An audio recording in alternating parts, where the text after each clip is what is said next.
Almost 85 years ago, on Tuesday the 28th of June 1927, at a meeting in the Mayor's Parlour, Durban Surf Lifesaving Club was formed.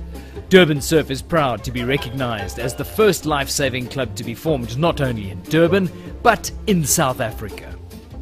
In their first year, 76 lives were saved by the men in the red and black full-piece mohair costumes. And as one rescued bather remarked, "A gleam of the red bathing suit, the grip of an arm, brought a realization of hope." Dressed in red and black one-piece bathing suits, these young men stood guard and at attention while looking over the thousands of bathers that flocked to the beaches on weekends and public holidays. Heroic stories abound about the valor and strength and commitment to the community that these fit young new gladiators reflected.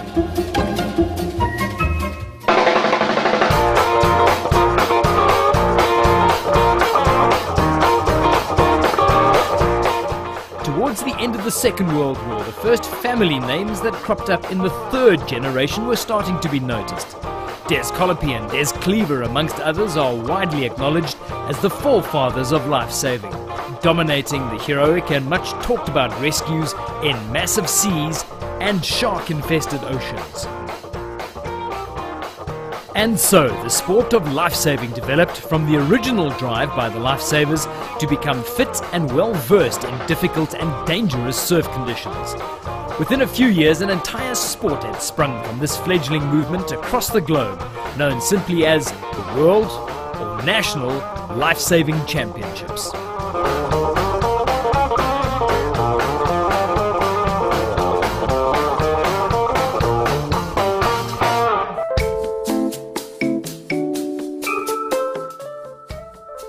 In the early 1960s, one of Durban Surf's greatest club captains, John Pincham, mentioned to Pat Dreyer that he had two ambitions. One, for Durban Surf to win the South African Championships 3 years in a row, and to take the club on an overseas tour.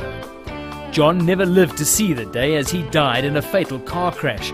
However, Durban Surf did go on to win not just 3 consecutive South African championships, but over 40 consecutive titles that stretched well into the new millennium, of which Russell Cleaver has competed at every one of these, bar 2. The Durban Surf dynasty had started its role in the 1960s, led by the irrepressible and legendary Eric Carlson, Lester Kitto and Tony Dumas, while the silent assassins Tony Scott and Derek Coulmay weaved their competitive magic at every conceivable level. In 1966, all the juniors had been conscripted to national service, and Pat Dreyer, in a stroke of genius, signed up Russell and Colin Cleaver along with Andy Sutherland and Guy Nothar, who within months went on to win virtually every national junior title there was.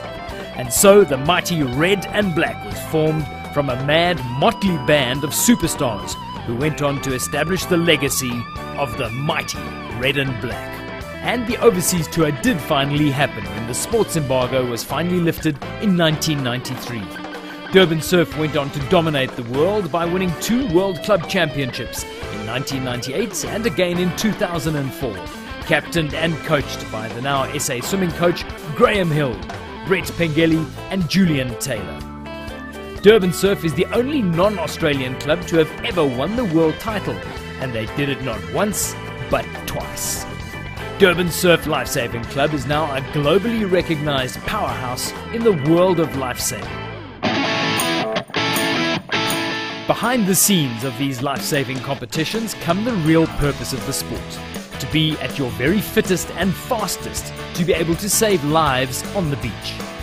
Durban Surf has for over 85 years been located at North Beach in Durban, South Africa, a magnificent playground for ocean and surf enthusiasts. It is one of the primary beaches of the eThekwini municipality.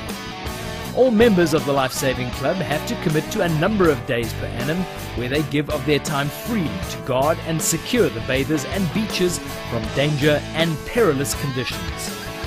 This once noble profession's light is fading as life-saving clubs around the world attempt to grapple with an ever-changing landscape.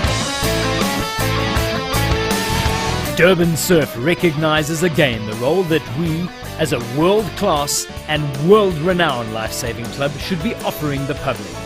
That being world-class athletes who voluntarily give of their time to honor the noblest of all calls, to protect the public from danger on our beaches and in our oceans. Vigilance and service is and will be forever Durban Surf's clarion call. For we are proudly Durban Surf, the mighty red and black.